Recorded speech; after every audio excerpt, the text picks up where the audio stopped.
그 사람들이 롯에게 이르되 이외에 내게 속한 자가 또 있느냐? 내 사위나 자녀나 성중에 내게 속한 자들을 다 성 밖으로 이끌어내라. 그들에 대한 부르짖음이 여호와 앞에 크므로 여호와께서 이곳을 멸하시려고 우리를 보내셨나니 우리가 멸하리라. 롯이 나가서 그 딸들과 결혼할 사위들에게 말하여 이르기를 여호와께서 이 성을 멸하실 터이니 너희는 일어나 이곳에서 떠나라 하되 그의 사위들은 농담으로 여겼더라. 동틀 때의 천사가 롯을 재촉하여 이르되 일어나 여기 있는 내 아내와 두 딸을 이끌어내라. 이 성의 죄악 중에 함께 멸망할까 하노라. 그러나 롯이 지체하매 그 사람들이 롯의 손과 그 아내의 손과 두 딸의 손을 잡아 인도하여 성 밖에 두니 여호와께서 그에게 자비를 더하심이었더라. 그 사람들이 그들을 밖으로 이끌어낸 후에 이르되 도망하여 생명을 보존하라. 돌아보거나 들에 머물지 말고 산으로 도망하여 멸망함을 면하라. 롯이 그들에게 이르되 내 주여 그리 마옵소서. 주의 종이 주께 은혜를 입었고 주께서 큰 인자를 내게 베푸사 내 생명을 구원하시오나 내가 도망하여 산에까지 갈 수 없나이다. 두렵건대 재앙을 만나 죽을까 하나이다. 보소서 저 성읍은 도망하기에 가깝고 작기도 하오니 나를 그곳으로 도망하게 하소서. 이는 작은 성읍이 아니니까 내 생명이 보존되리이다. 그가 그에게 이르되 내가 이 일에도 내 소원을 들었은즉 내가 말하는 그 성읍을 멸하지 아니하리니 그리로 속히 도망가라. 내가 거기 이르기까지는 내가 아무 일도 행할 수 없노라 하였노라. 그러므로 그 성읍 이름을 소알이라 불렀더라. 롯이 소알에 들어갈 때에 해가 돋았더라. 여호와께서 하늘 곧 여호와께로부터 유황과 불을 소돔과 고모라에 비같이 내리사 그 성들과 온들과 성에 거주하는 모든 백성과 땅에 난 것을 다 엎어 멸하셨더라. 롯의 아내는 뒤를 돌아보았으므로 소금 기둥이 되었더라. 아브라함이 그 아침에 일찍 일어나 여호와 앞에 서 있던 곳에 이르러 소돔과 고모라와 그 온 지역을 향하여 눈을 들어 연기가 옹기 가마의 연기같이 치솟음을 보았더라. 하나님이 그 지역의 성을 멸하실 때 곧 롯이 거주하는 성을 엎으실 때에 하나님이 아브라함을 생각하사 롯을 그 엎으시는 중에서 내보내셨더라. 아멘. 하나님의 말씀입니다. 아브라함 신실하신 하나님과의 동행 시리즈의 우리 13번째 시간이 되겠습니다. 더 이상 지체하지 말라라는 제목의 말씀을 전하려 합니다. 자, 오늘은 2022년도의 금요 성령 집회 마지막 집회가 되겠습니다. 마지막에 주는 영감이 있습니다. 왜냐하면 이 세상의 마지막이 있기 때문에 성경은 그것을 말씀하고 있습니다. 우리의 인생에도 마지막이 있습니다. 성경이 말씀하기를 마지막 때에는 심판이 있을 것이라 라고 하였는데 바로 오늘 이 본문이 아이러니하게도 또 공교롭게도 2022년 마지막 성령 집회의 본문입니다. 그러니까 정말 이것이 오늘 참석하신 우리 모든 분들에게 하나님이 주시는 말씀이 저는 있다라고 확신을 합니다. 여러분 오늘 말씀을 들으실 때에 귀를 활짝 여시고 무엇보다 여러분들의 마음과 영혼의 마음의 문을 활짝 여셔서 결코 이 말씀을 그냥 스쳐 지나가도록 듣는 분이 한 분도 없게 되기를 소망합니다. 오늘 본문에 들어가기에 앞서서 여러분 분명히 해야 될 것이 있는데 하나님은 이 세상을 이처럼 사랑하셔서 독생자를 주셨다라고 말씀을 합니다. 그 세상에는 하나님을 믿지 아니하는 이들도 포함이 돼요. 그들을 살리고자 예수님이 보내신 겁니다. 그러나 오해하지 말아야 될 것이 있는데 하나님이 이 세상을 이처럼 사랑하셨다는 말이 모든 사람이 저절로 구원받는 뜻은 결코 아니라는 것입니다. 모든 사람이 결국에는 구원을 받을 것이라고 하는 만인 구원론이라고 하는 것은 비성경적인 가르침입니다. 성경은 그렇게 말하지 않아요. 물론 모든 사람을 위한 구원의 길은 열려 있습니다. 그것이 복음이에요. 예수님이 모든 것을 다 이루셨습니다. 그분을 믿는 자마다 그 영생을 얻을 수 있는 것이죠. 그러나 그것을 믿지 아니하고 예수님을 의지하지 아니하고 신뢰하지 아니하는 자에게는 이 복이 되지 못하는 것이고 영생이 그들의 것이 되지 못한다는 것이 엄중한 성경의 메시지입니다. 여러분 세계 인구가 지금 이제 80억이 넘는데 이렇게 많아도요 성경은 뭐라고 하냐면 인류는 단 두 종류만 있다라고 말씀을 합니다.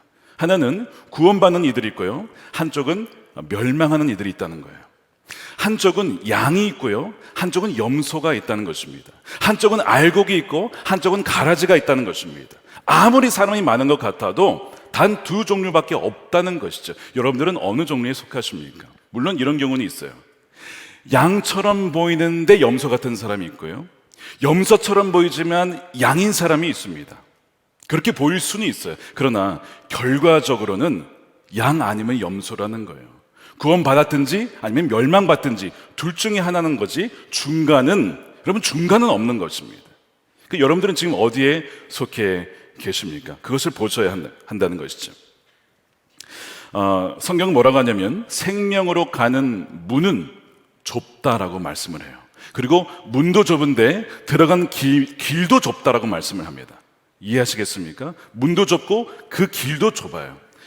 마태복음 7장 13절 말씀 우리 함께 읽어보겠습니다. 시작. 좁은 문으로 들어가라. 멸망으로 인도하는 문은 크고 그 길이 넓어 그리로 들어가는 자가 많고 생명으로 인도하는 문은 좁고 길이 협착하여 찾는 자가 적음이라.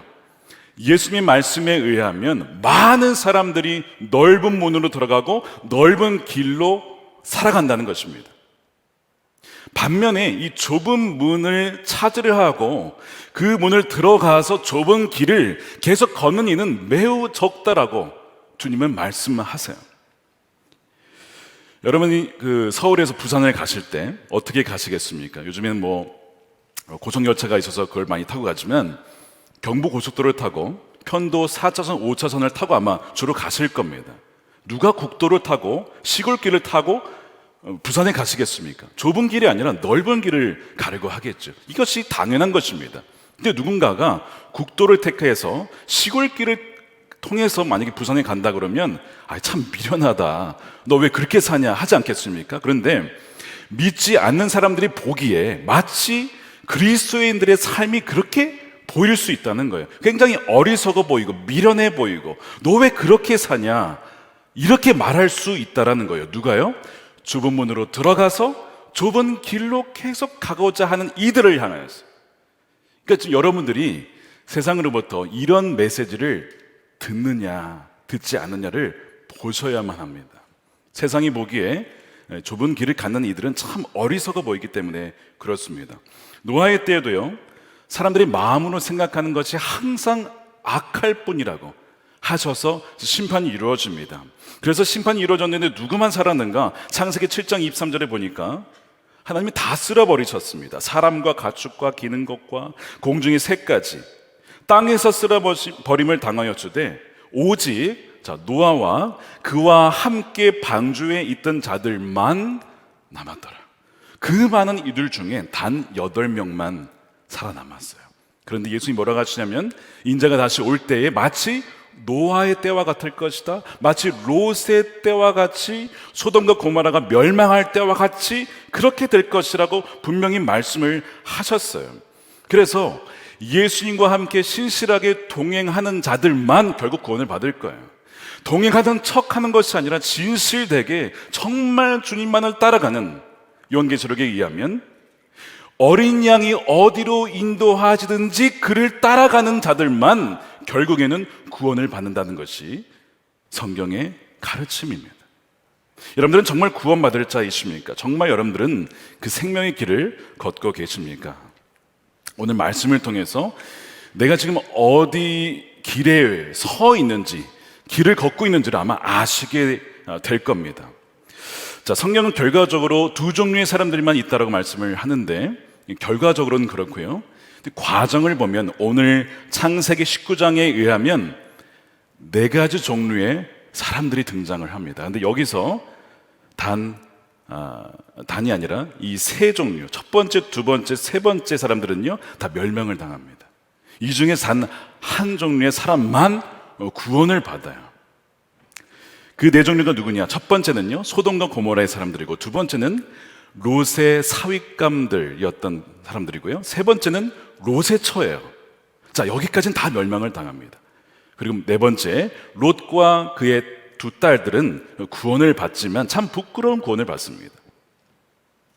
자, 그래서 오늘 이 말씀을 통해서 우리 하나씩 좀 살펴보고 우리 자신을 좀 점검해 보았으면 좋겠습니다. 첫 번째, 소돔과 고모라의 사람들입니다. 자, 이 부분은 자세히 설명하지 않겠습니다. 왜냐하면 지지난번에, 그러니까 11번째 시간에 그 도시를 위한 중보기도를 서라라는 그 말씀에 자세히 설명을 드렸어요.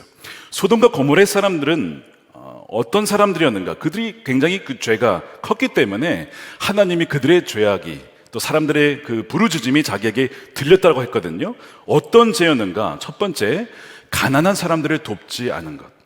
탐욕입니다. 그러니까 우리가 오늘 우리 복 있는 사람들에 대한 얘기를 했잖아요. 우리의 복을 나눠야 되는데 이 자기만 배부른 사람들이 있었어요. 가난한 이들을 돕지 않는 겁니다. 이것이 이 소돔과 고모라의 첫 번째 죄였습니다. 태만했고요.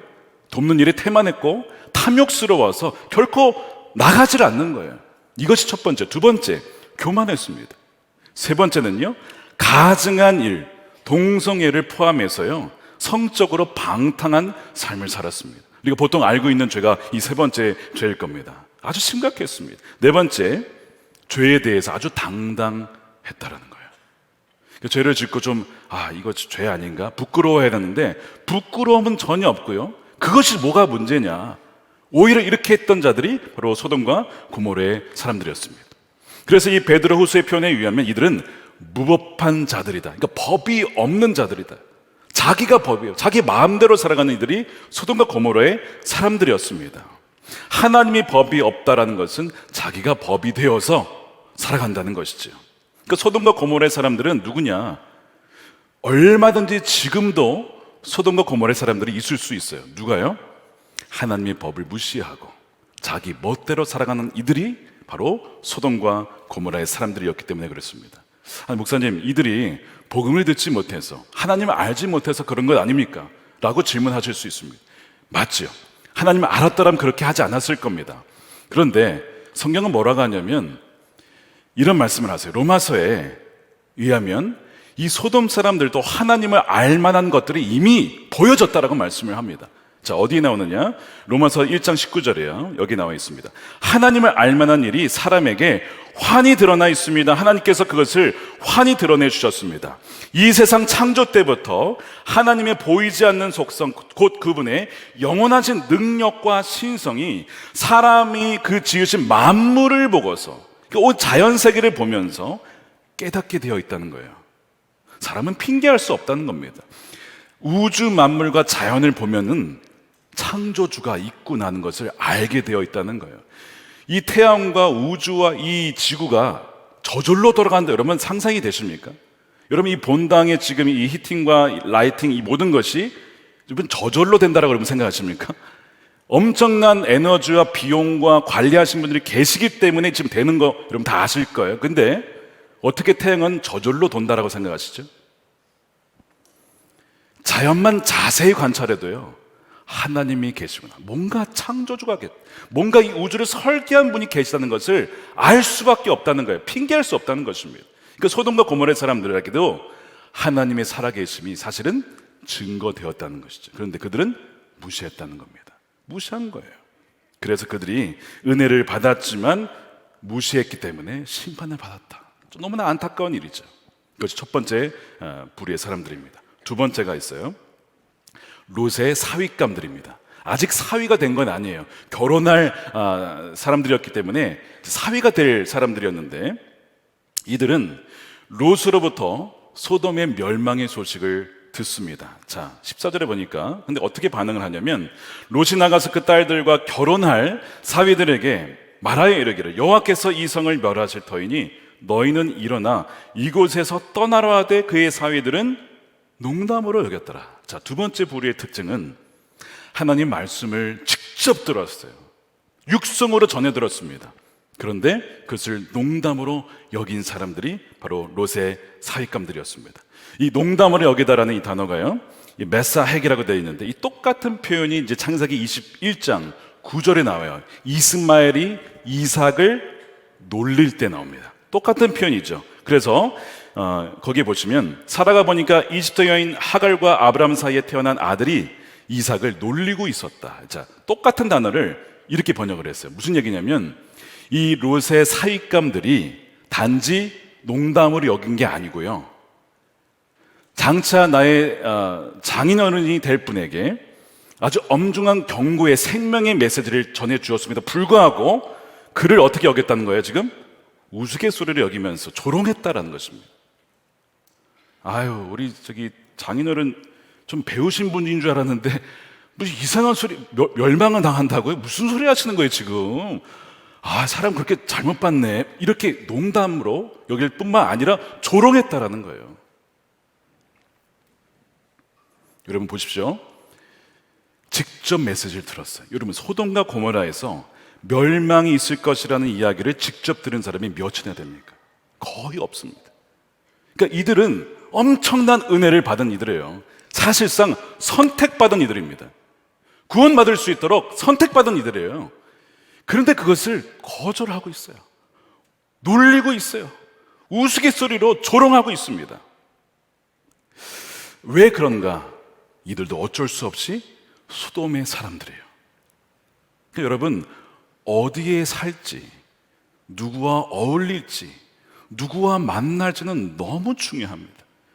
그 사람의 사고와 생각과 감정과 의지에 지대한 영향을 미치기 때문에 그래요. 너무나 안타까운 것은요, 많은 사람들이 지금도 이 롯의 사위감들과 같이 말씀을 듣고도 농담을 여기고 우습게를 여기고 조롱하는 이들이 지금도 있다는 것입니다. 항상 시대마다 이런 둘째 부류의 사람들이 있어 왔다라는 것이 성경의 메시지예요. 이사야 선지자 때, 선지자가 남유다 사람들이죠. 그러니까 소돔과 고모라 사람들이 아닙니다. 남유다 사람들한테 무슨 얘기를 하냐면, 당신들은 소돔과 고모라 사람들입니다. 이런 얘기를 합니다. 왜 그러니까? 이사야 1장 10절에요. 너희 소돔의 관원들아, 여호와의 말씀을 들을지어다. 너희 고모라의 백성아, 우리 하나님의 법에 귀를 기울일지어다. 말씀을 듣지 않은 거죠. 귀를 닫아버린 거예요. 여러분, 말씀에 귀를 닫아버리면, 마음의 문을 확 닫아버리면 사실상 뭐가 된 겁니까? 소돔의 사람들이 되는 것이고, 이 롯의 사윗감들처럼 되는 것이죠. 한번 점검해 봐야 합니다. 이것이 혹시 저와 여러분은 아닌지, 여러분들의 남편과 아내와 여러분들의 자녀의 모습이, 여러분들의 사위들, 여러분들의 며느리들의 모습이 아닌지를 한번 점검해 보셔야 돼요. 오히려 이 생명의 말씀을 전하는 이들을 조롱하고 있지는 않습니까? 뭐 저런 말씀을 전해. 저 목사님 지금 시대가 어느 시대인데 지옥에 대한 얘기를 하죠. 심판에 대한 얘기를 하죠. 지금 21세기에 지금 뭐 메타버스 완전 AI 시대에 무슨 중세 시대 얘기를 하고 있어. 이렇게 혹시 조롱하고 있지는 않습니까? 이것이 사윗감들의 반응이었어요. 어느 한 명도 그런 분이 없기를 원합니다. 여러분, 세 번째는요, 롯의 아내입니다. 가장 안타까운 사람이에요. 이 네 부류 중에 가장 안타까운 사람. 오죽했으면요, 예수님이요, 마지막 때가 가까울수록 무슨 얘기를 하셨냐면, 롯의 처를 기억하라고 말씀하셨습니다. 누가복음 17장 32절, 짧지만 우리 함께 읽어볼까요? 시작. 롯의 처를 기억하라. 왜 예수님이 롯의 처를 기억하라고 하셨을까요? 본보기라서, 우리에게 어떤 모범이 되어서? 여러분, 반대입니다. 절대 이 롯의 처처럼 되어서는 안 되기 때문에 기억하라고 말씀하신 거예요. 예수님이 친히 우리에게 말씀하신 거예요. 절대 롯의 처와 같이 되어서는 안 된다는 거죠. 왜 예수님이 이 말씀을 하셨을까요? 왜 롯의 처가 안타까운지 아십니까? 예를 들어서 아까처럼 소돔과 고모라 사람들은 그냥 그런가 보다, 원래 그 사람들은 그렇게 살았으니까.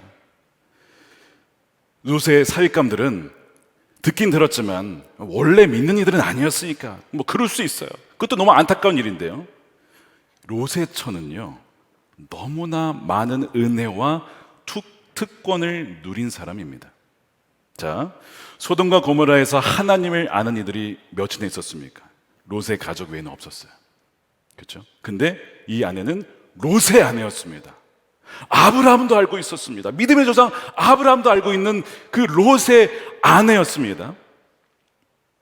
또한 물론 이렇게 롯이 좀 연약한 부분이 있긴 했지만, 신약 성경의 평가는 롯을 의롭다라고 평가를 했어요. 그렇다고 해서 우리가 따를 만한 본보기의 사람은 아닙니다만, 그래도 상대적으로 의로운 사람이 롯이었다라고 해요. 그러니까 그 롯의 옆에 아내였기 때문에 얼마나 많은 은혜를 누린 거예요. 무엇보다 무슨 은혜를 누렸는가? 천사의 손에 직접 붙들려서 밖으로 나온 사람이에요. 여러분, 이거는요, 정말 어느 누구도 경험할 수 없는 은혜 중에 은혜고 자비 중에 자비를 누린 사람이 이 롯의 처입니다. 엄청난 은혜를 누린 것이죠. 16절 말씀 보세요. 그러나 롯이 지체함에 그 사람들이 롯의 손과, 자, 롯을 잡았어요. 그 다음에 아내의 손과 두 딸의 손을 잡아 천사가 직접 인도해서 성 밖으로 끄집어낸 것입니다. 정말 여러분, 이런 은혜가 있기를 원해요. 주님께서 강권해서 여러분들을 그 구원의 길로 이끌어주는 그 은혜가 있기를 축복합니다. 이 롯의 처가 그 은혜를 누린 사람이었어요. 자, 롯으로부터 직접적인 메시지를 들었습니다. 같이 있으면서 하나님에 대해서도 들었습니다. 천사들의 손에 이끌려서 성 밖으로도 나왔습니다. 어느 누구도 이러한 은혜를 누린 사람이 없었죠.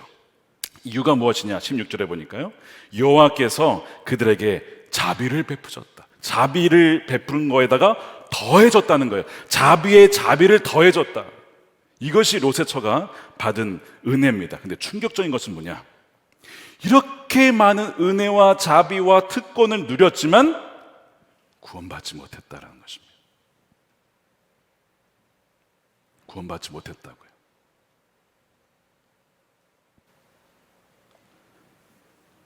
여러분, 우리가 이렇게 모여서 예배하고 기도하고 찬양하고 말씀을 듣고 이런 환경이 여러분 얼마나 큰 특권인지 아십니까? 여러분, 북한의 우리 형제 자매들 생각해 보세요. 중국에서, 중동에서 핍박받는 이들 생각해 보세요. 우리는 어마어마한 특권을 받고 있어요. 그런데 이 중에도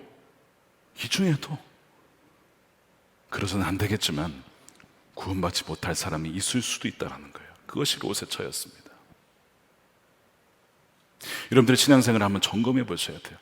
내가 예배당에 와 있다고, 내가 은혜의 자리에 와 있다고, 물론 너무 감사한 것이지만요, 여러분, 그것이 우리의 구원이 보장된다라고 여러분 착각하시는 안 된다는 것이 롯의 처로부터 우리가 배울 수 있는 메시지입니다. 그래서 주님은요, 롯의 처를 기억하라고 말씀하신 거예요. 이 모든 특권과 은혜를 누리고도, 그 많은 것을 누리고도요, 소돔에 대한 미련이 남아있는 거예요. 세속성에 완전히 물들어서 주님을 바라보기보다 완전 소돔에 마음이 끌려버렸어요. 이렇게 되었다는 것이죠. 어떤 분들은, 목사님, 제가 제대로 된 어떤 신앙 공동체나 교회나 목회자나 신앙 멘토를 만났더라면 아마 저나 우리 가족이 이렇게 되지 않았을 겁니다. 저나 우리 자녀들이 그렇게 되지 않았을 겁니다. 이런 얘기를 하신 분들이 계세요. 여러분, 일부 맞습니다. 저는 이민교회에서 그런 얘기 참 많이 들었어요. 정말 건강한 교회를 찾기가 참 쉽지 않았습니다. 뭐 지금도 마찬가지예요. 할 수만 있다면 정말 이민교회 좋은 교회들을 세우고 싶은 마음이 있어요. 여러분, 좋은 교회를 만나면요, 신앙의 방황이 끝나요. 그렇죠? 신앙의 방황이 끝납니다. 그러니까 좋은 교회에서 섬길 수 있고 또 예배할 수 있는 것은 어마어마한 특권입니다. 그런데 그럼에도 불구하고 그것이 전혀 복이 되지 않을 수도 있어요. 자, 한번 제가 예를 들어볼게요. 여러분, 구약의 사울을 잘 아실 겁니다. 결국 사울은 하나님을 떠나죠. 여러분, 사울 옆에 누가 있었어요? 여러분, 사무엘입니다. 사울의 옆에 좋은 목회자, 선지자가 없어서 사울이 그렇게 된 게 아니라는 거예요. 여러분, 그 민수기나 이렇게 보면 고라 자손이 모세에게 반항하잖아요. 내가 결국에는 뭐 죽죠. 다 자손이 망합니다. 좋은 지도자가 없어서 그렇습니까? 여러분, 모세보다 더 좋은 지도자 여러분 찾을 수 있겠어요? 모세가 그들의 지도자였습니다. 그런데도 마음에 안 든대요. 그 망해버렸어요. 고린도 교회 막 분열, 싸우고 막 미워하고 막 난리 났죠. 고린도 교회 누가 세웠습니까? 그럼 사도 바울이에요. 어느 누구가 사도 바울보다 더 훌륭한 목회자가 있겠습니까? 가룟 유다가 따를 만한 자가 없어서 망했습니까? 예수님과 몇 년을 같이 다녔는데, 늘 같이 다녔는데, 아나니아 삽비라는 좋은 교회를 못 만나서 망했습니까? 속이고 결국에는 죽은 겁니까? 초대교회였고요, 베드로가 있었어요. 역사상 그와 같은 영광의 때가 또 있을까 싶잖아요. 그런데도 불구하고 성령을 속이다가 결국 죽고 맙니다. 자, 이 모든 예가 보여주는 것이 뭐냐면, 아무리 훌륭한 교회와 좋은 공동체와 아무리 훌륭한 목회자와 정말 따를 만한 멘토가 있을지라도 우리 마음이 바뀌지 않으면 안 된다는 것입니다. 아무리 좋은 씨앗이 뿌려져도 그것이 길가에 뿌려지거나 또한 가시밭에 뿌려지거나 돌짝밭에 뿌려지면 열매를 맺을 뿌리가 내릴 수가 없다라는 것입니다. 중요한 것은 뭐예요? 우리의 마음이라는 거예요. 여러분들의 마음이, 우리의 마음이 훨씬 더 중요한 것입니다. 제가 이민교를 처음에 섬길 때 정말 말씀 열심히 준비해서 전했어요. 성도님들이 막 은혜를 받는 것 같았습니다. 지금 설교를 제가 그때 걸 보면 이게 설교인가 싶어요. 너무 부끄러운 거예요, 말씀이. 근데 돌아보면 굉장히 은혜 받으셨던 것 같은데 왜 그럴까? 왜 그렇죠? 마음밭이 은혜 받을 준비가 다 돼 있는 거예요. 그냥 무슨 말씀만 하셔도 그냥 아멘, 그냥. 설교는 참 그랬는데 마음밭이 너무 좋으셨던 거야. 여러분, 마음밭이 그토록 중요한 것입니다. 근데 여러분, 마음밭도 좋은데 공동체도 좋고 정말 귀한 믿음의 귀한 우리 장로님들, 우리 권사님들 계신다면 뭐 이루 말할 것도 없죠. 자, 그런데 이 롯의 처는 그 많은 특권을 누리고도 구원을 받지 못했다라는 것. 그러면 이것을 주님은 기억해야 된다. 경각심을 가져야 된다는 것입니다. 천사가 롯의 아내를 끄집고 나왔는데 이런 얘기를 해요. 돌아보지 말아라. 들에 머물지도 말고 돌아보지도 말고 쭉 가라는 거예요.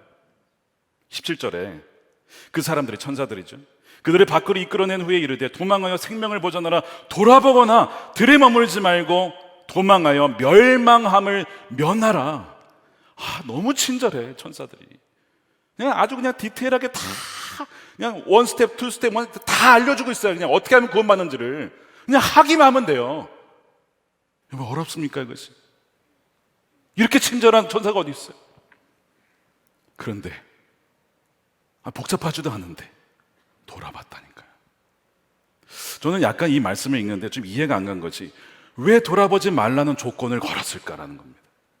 안 걸었으면 살았을 텐데 왜 돌아보지 말라는 조건을 걸어서 돌아보게 만들어서, 뭘 본인이 돌아본 거지만 왜 소동기둥이 되어서 그렇게 이 안타까운 일이 벌어졌을까 묵상을 하다가 이유를 이렇게 알게 되었어요. 하나님은 그녀를 몸만 끌어내기를 원하는 것이 아니라 그녀의 마음 안에 있는 소돔을 끌어내기를 원하셨어요. 그의 마음 안에 있는 소돔. 몸은 나왔는데 마음은 여전히 소돔이 있는 거예요. 그래서 돌아보지 말아라. 너 그 소돔 완전히 끊어야 된다. 다시는 돌아보지 말아라. 그것이 너의 영혼을 파멸시키고 있다. 돌아보지 말라라고 권면을 했는데, 이 롯의 처의 마음에 아마 습관이지 않았을까 싶어요. 에이, 설마 멸망시키겠어. 에휴, 다음에 또 기회가 있겠지 뭐. 에이, 하나님이 또 봐주지 않을까. 돌아보다가 그것이 마지막이었어요. 제가 말씀드리잖아요. 우리 인생의 마지막이 언제가 될지 우리는 아무도 모릅니다. 아무도 몰라요. 그러니까 주님께서 말씀하실 때 다시는 돌아보지 말고 다시는 그 자리로 돌아가지 말라고 했을 때 여러분, 순종해야 됩니다. 더 이상 지체하면 안 돼요. 그것이 마지막, 우리를 너무 사랑하셔서 주시는 마지막 메시지일 수도 있기 때문에 그래요. 롯의 처가 바라보는 대상은 주님이 아니라 뭐였냐면 세상이었습니다. 요한일서 2장 16절 말씀을 함께 읽어보겠습니다. 시작. 이는 세상에 있는 모든 것이 육신의 정욕과 안목의 정욕과 이생의 자랑이니 다 아버지께로부터 온 것이 아니요 세상으로부터 온 것이라. 그녀의 온 마음에 세상으로 가득 차 있었어요. 정욕과 안목에 보이는 것들로 화려한 어떤 사치스러운 것뿐만 아니라, 이생의 자랑은 다른 번역에 의하면 세상 살림살이에 대한 자랑, 자랑할 것이 없어서 세상 살림살이를 자랑합니다. 나 이거 가졌어. 그런 걸 자랑하는 거예요. 너무 마음에 세상에 꽉 차서 주님이 들어가실 빈방이 없었던 거죠. 빛이 왔지만 어둠이 너무 좋아서 어둠을 사랑하여서 어둠 속으로 계속 도망간 겁니다. 너무 어둠을 사랑하니까 빛으로 나올 수가 없었던 것이죠. 그녀의 마음과 이성, 의지, 감정 모든 것이 완전 세상으로 완전히 가득 차 있었던 것입니다. 주님은 마지막에도 그녀 안에 있는 그 세속성과 그 소돔이라고 하는 세상을 끄집어내기를 원했어요. 돌아보지 말라라고. 하지만 바뀌지 않았습니다. 그걸 봤을 때 이 롯의 처는 겉으로는 신앙인처럼 보였지만 속은 아니었던 것입니다. 자, 여기에 대한 말씀이 여러 가지가 있는데 그 중에 하나를 본다면 베드로후서 2장 22절 말씀이에요. 자, 이 말씀을 함께 이것도 읽어보겠습니다. 시작. 참된 속담에 이르기를 개가 그 토하였던 것에 돌아가고 돼지가 씻었다가 더러운 구덩이에 도로 누웠다는 말이 그들에게 응하였도다. 자, 이 말씀을 잘 띄워주시고 보시기 바랍니다. 그 앞절로 한번 보여주세요. 자, 개가 토하였던 것에 돌아가고 돼지가 씻었는데 다시 구덩이에 도로 돌아갔어요. 다시 돌아갔다는 겁니다. 아니, 깨끗하게 씻어줬는데 다시 돌아갔네. 근데 왜 돌아간지 아십니까? 이 말씀의 의미는요, 돼지는 여전히 돼지였다는 것입니다. 거듭난 적이 한 번도 없었다는 것입니다. 위로부터 다시 태어난 적이 없었다는 것입니다. 겉으로 보기엔 다 씻은 것 같은데, 겉으로 보기엔 신앙인 같은데, 겉으로 보면 참 괜찮은 사람 같아 보였지만 그의 내면은 소돔으로 가득 차 있었기 때문에 아무리 씻어도 다시 있던 곳으로 돌아가게 되는 거예요. 그래서 예수님이 니고데모를 만났을 때 참 번듯한 신앙인이었거든요. 신뢰할 만한 종교인이었거든요. 근데 묻잖아요. 너가 거듭나야 하리라. 너가 거듭나야. 충격을 받았어요. 그게 뭡니까 도대체? 사람이 어떻게 다시 태어날 수 있습니까? 뒤를 돌아본 것은 세상 정욕과 이생의 자랑에 대한 미련을 뜻하고요. 뒤를 돌아본 것은 돌아보지 말라라는 준엄한 하나님 말씀에 대한 불순종이었고, 뒤를 돌아본 것은 하나님 말씀을 우습게 여기고 농담으로 여겼다는 것을 뜻하고요. 뒤를 돌아본 것은 결국 그녀가 가장 사랑한 것은 주님이 아니라 세상이었고 소돔이었고 결국 그녀가 소돔이었다는 것을 증명하고 만 것입니다. 우리의 몸이 성전에 와 있어도 마음은 세상에 있을 수 있습니다.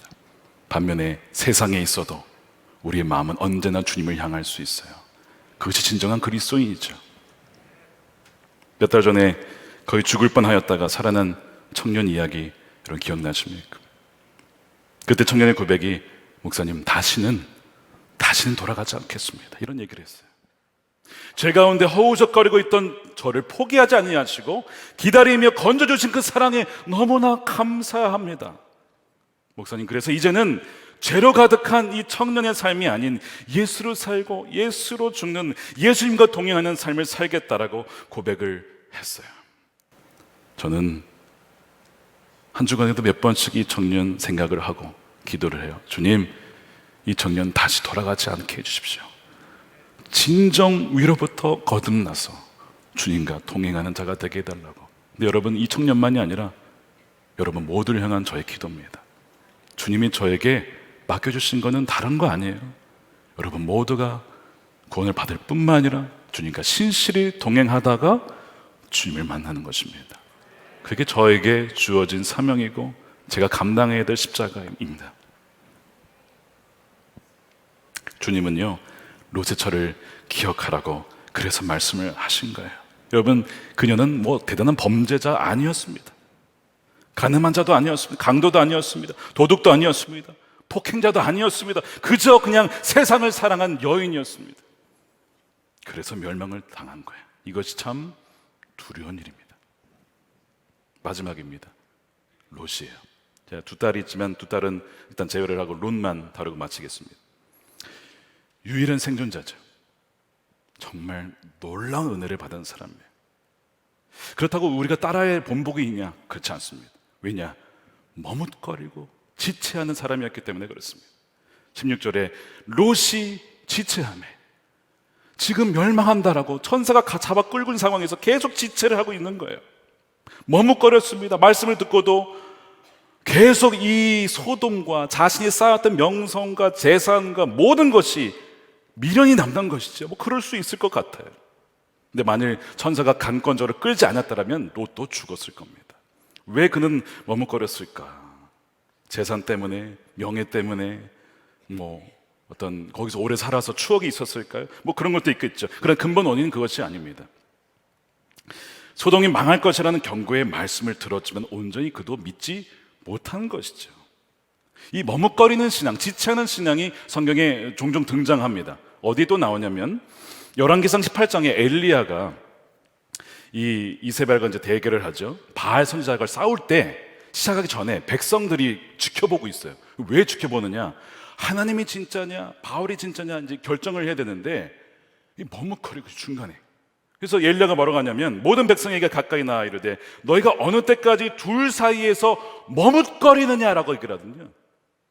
근데 나중에 이제 불이 내려서 하나님이 진짜 신이다라고 밝혀졌잖아요. 계속 머뭇거려요. 너무 황당하지 않아요? 이상하지 않아요? 근데 그것이 우리의 모습일 수 있다니까요.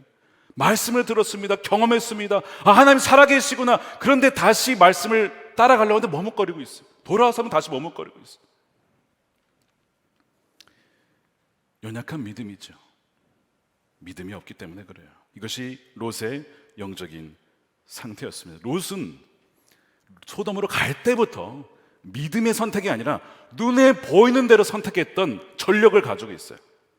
그러니까 그 이후로 바뀌었냐? 그렇지 않습니다. 한번 전쟁 때문에 죽을 뻔했잖아요. 그렇죠? 하나님 은혜로 구출을 당했잖아요.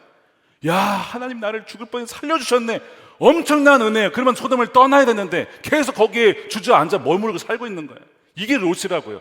머뭇거리고 지치하고 결단 내리지 못하고, 그러니까 온 가족이 다 머뭇거리고 지치하고 그러고 있는 거예요. 가장이 그러니까 모든 가족들에게도 영향을 미치는 것이죠. 그래서 롯은요, 사실 소돔에서 멸망을 당할 사람이었습니다. 사실 앞에 사람들과 별로 큰 차이가 딱 하나 그나마 있다면 천사들을 천사인지 몰랐지만 환대해서 집에 그들을 모시고 대접해서, 그것 하나 참 의로운 점이에요. 아마 그래서 신약 성경에는 그를 의로운자라고 부르는 것 같습니다. 그거 외에는 별로 내세울 게 없어요. 롯은 오늘 이후로 롯은 등장하지 않습니다. 그의 죽음이 어떻게 죽었는지도 나와 있지 않아요. 대개 아브람, 이삭, 야곱, 요셉 죽음이 다 기록되어 있어요. 다윗도 마찬가지고요. 롯은 없습니다. 왜 그럴까? 별로 기록할 만한 죽음이 아니었을지도 모릅니다. 근데 롯은 건짐을 받아요. 어떻게 가능했을까? 하나님의 자비하심이었습니다. 근데 그 하나님의 자비하심이 가능했던 배경에는 무엇이 있었을까요? 지난번에 다뤘죠. 아브라함의 기도였습니다. 아브라함의 기도. 자, 이것이 29절이에요. 29절 말씀 읽어보겠습니다. 시작. 하나님이 그 지역의 성을 멸하실 때, 곧 롯이 거주하는 성을 엎으실 때에 하나님이 아브라함을 생각하사 롯을 그 엎으시는 중에서 내보내셨더라. 세 번역에는 건져 주신 것이다. 롯이 살아날 수 있었던 것은 하나님의 자비입니다. 그런데 그 자비가 일어나게 된 배경에는 아브라함의 롯을 향한 기도가 있었어요. 하나님, 롯을 살려주십시오. 롯을 건져 주십시오. 라고 하는 그 아브라함의 기도예요. 그래서 오늘 본문을 읽어보시면요, 이렇게 돼 있습니다. 자, 보세요. 하나님이 롯을 생각하사가 아닙니다. 뭐라고 돼 있죠? 하나님이 아브라함을 생각하사 롯을 건지셨다, 이렇게 돼 있어요. 이 생각하사가 다른 번역에는 기억하사라고 돼 있습니다. 히브리어 자카르라고 하는 단어예요. 이 자카르는 기억하다 혹은 어떤 것을 어떤 마음의 중심에 두다, 즉 하나님이 아브라함을 마음의 중심에 두어서 그가 사랑하고 아끼는 그 롯마저도 그로 말미암아 건지신 것이죠. 왜요? 아브라함은 복의 근원이니까. 아브라함으로 인하여서 롯도 구원을 받는 거예요. 바라기는 여러분 때문에 다른 이들도 구원을 얻기를 원합니다. 여러분 때문에 다른 이들도 복을 누리게 되기를 원합니다. 복이 복을 낳고 또 그 복이 복을 낳는 복의 선순환이 계속 일어나야 되는 것이, 그 사명이 우리에게 있는 거예요. 그것이 그리스도인들입니다. 아브라함을 생각하시고 자카를 기억하셔서 롯을 거기에서 끄집어내 주시는 그 은혜를 누렸다라고 말씀을 하고 있는 거예요. 그래서 이 아브라함은 누구를 상징하죠? 바로 그리스도입니다. 우리를 위해서 지금도 중보하시고 우리 위해서 기도하시고 우리가 살기를 원하셔서 하나님 그 보좌 우편에서 아버지께 탄원하시고 나아가시는 그 그리스도를 상징을 하죠. 그래서 그 기도 때문에 롯이 한 게 있어요. 돌아보지 말라는 말씀에 순종을 한 거예요. 그는 돌아보지 않았습니다. 그의 본성으로는 돌아봤을 거예요. 근데 돌아보지 않을 수 있었던 것은 아브라함의 기도가 있었어요. 그 자비가 있었던 것입니다. 우리에게 필요한 것은요, 건져주시는 은혜입니다. 건져주시는 은혜. 이거 없이는 우리는 살 수가 없는 것이죠. 예수님과 함께 십자가에 못 박혔던 강도 기억나시죠? 평생을 그냥 마법대로 살았어요. 나중에 결국 십자가에서 못 박혀 죽는 아주 끔찍한 죽음을 맞이합니다. 그 중에 한 명이 이분은 구세주시다라고 알았어요. 그래서 그가 이렇게 요청하잖아요. 예수님, 당신의 나라 임하실 때에 나를 기억하소서. Remember me. 나를 기억하소서. 그때 예수님이 뭐라고 하시죠? 야, 너가 평생 그렇게 살아놓고 지금 나한테 기억해달라고 하는 거냐? 라고 말씀하셨나요? 아니요. 주님이 뭐라고 하셨냐면 이렇게 하셨어요. 내가 진실로 너에게 이르노니 오늘 내가 나와 함께 낙원에 있으리라. 오늘 나와 함께 낙원에 있으리라. 내가 너를 기억할 거야. 너가 나와 함께 있을 거야. 뭐예요? 자비입니다. 용서받을 수 없는 자에게 주어지는 용서가 자비예요. 기억하여 주옵소서. 우리에게도 이런 은혜가 필요합니다. 주님, 저와 우리 자녀들, 우리 가족들, 우리 성도들을 건져주시기에 지체하지 않으시기를 간구합니다.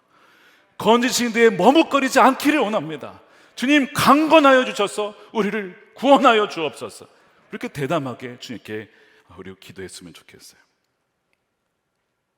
그렇기 때문에 우리 하나님께서 우리를 이렇게 지체하지 않고 자비를 베풀어 주시는데 우리가 어떻게 죄를 떠나는데 지체하겠습니까? 우리가 어떻게 말씀에 순종하는데 지체할 수가 있겠습니까? 더 이상 여러분 지체하서는 안 되는 거예요. 여러분 떠나야 될 자리가 어디입니까? 또한 순종해야 될 말씀이 무엇입니까? 더 이상 지체하지 말라는 겁니다.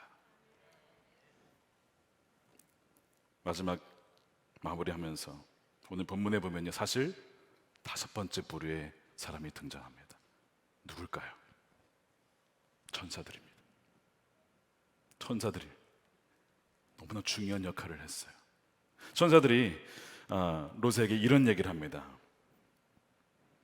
창세기 19장 12절에 그 사람들이 롯에게 이르되 이외에 내게 속한 자가 있느냐? 이 성 안에 너에게 속한 사위나 자녀나 성중에 내게 속한 자들을 다 성 밖으로 이끌어내라. 이 무슨 얘기냐? 하나님은 롯에게 속해 있는 모든 사람들을 구원하기를 원하셨다라는 것입니다.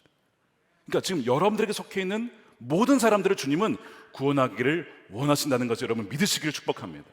다 원하신다는 거예요. 다 데려와라. 그래서 사실 롯이 가서요, 이제 집안에 지금 사위들이 없었어요. 사위감들이 가서 밖으로 나가서 사위들을 찾아갔는데 말을 했는데 안 들었잖아요. 그러면 잡아 끌었어야 됐습니다. 강권해서 끌었어야 됐어요. 근데 롯에게는 그럴 만한 믿음이 없었어요. 자신도 지체하는데 뭘 어떻게 끌어요? 그래서 천사들은 결국 집에 있었던 롯과 아내와 두 딸들을 강권해서 데려나가잖아요. 그러니까 5번째 사람은 천사들인데 우리가 그 역할을 해야 됩니다. 강권해서 이제는 더 이상 강권하는 일을 여러분 지체하지 마십시오. 아예 말을 안 들어요. 괜히 관계 힘들어져요.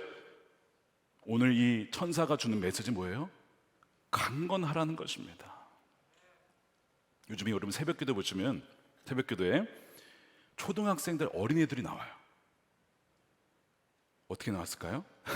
부모님이 강권하여서. 근데 제가 딱 보니까요, 이게 딱 이렇게 새벽에 이제 저는 이제 좀 일찍 오잖아요. 이제 목사님들 기도하니까.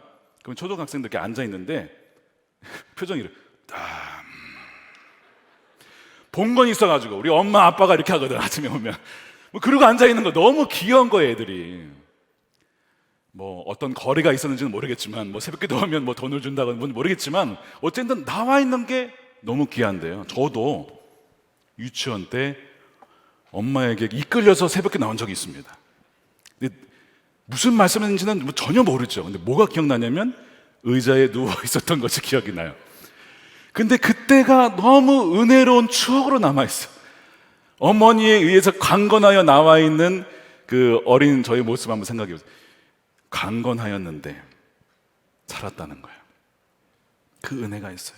여러분, 강건하는 것을 지체하지 마시기 바랍니다. 이 말씀 나누고 마무리할 텐데요, 한번 말씀을 드렸던 것 같아요.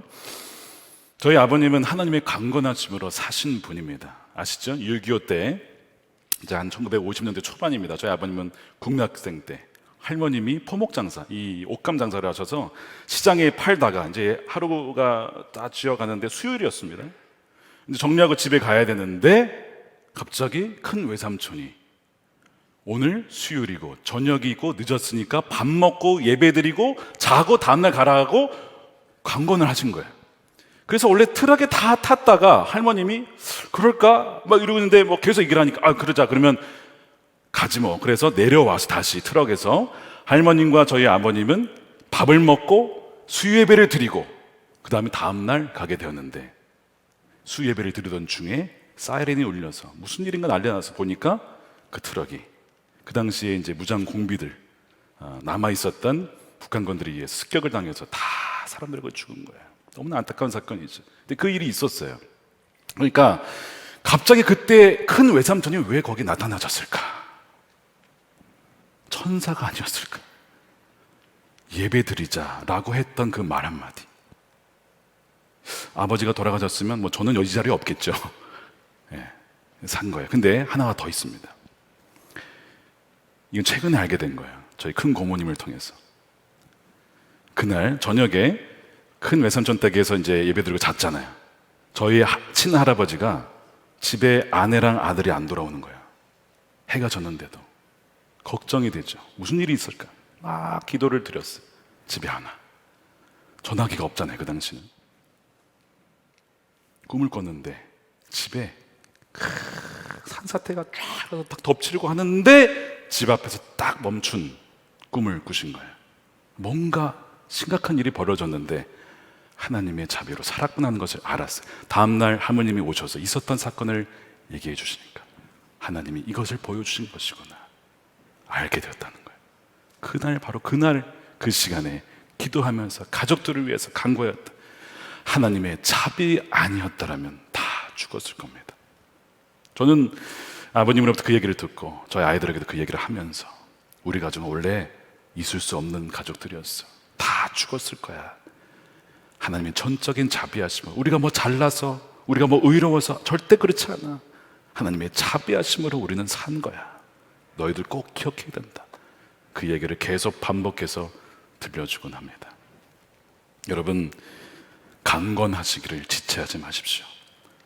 저와 여러분을 천사로도 부르셨어요. 누군가에게 우리는 천사가 되어야 됩니다. 강건해서 예배의 자리로, 기도의 자리로, 말씀의 자리로 나올 수 있도록 끌어나라고 하는 그 사명을 우리에게 주신 거예요. 여러분, 더 이상 죄에 머물러 있지 마십시오. 지체하지 마십시오. 죄의 자리에 떠나는 것을 지체하지 마시고, 말씀에 순종하는 것을 지체하지 마시고, 죽어간 영혼들을 강건하는 데에 지체하지 마셔서 여러분들에게 속한 모든 주의 가족들이 다 주의 나라에 들어가기를 주님의 이름으로 간절히 축원드립니다.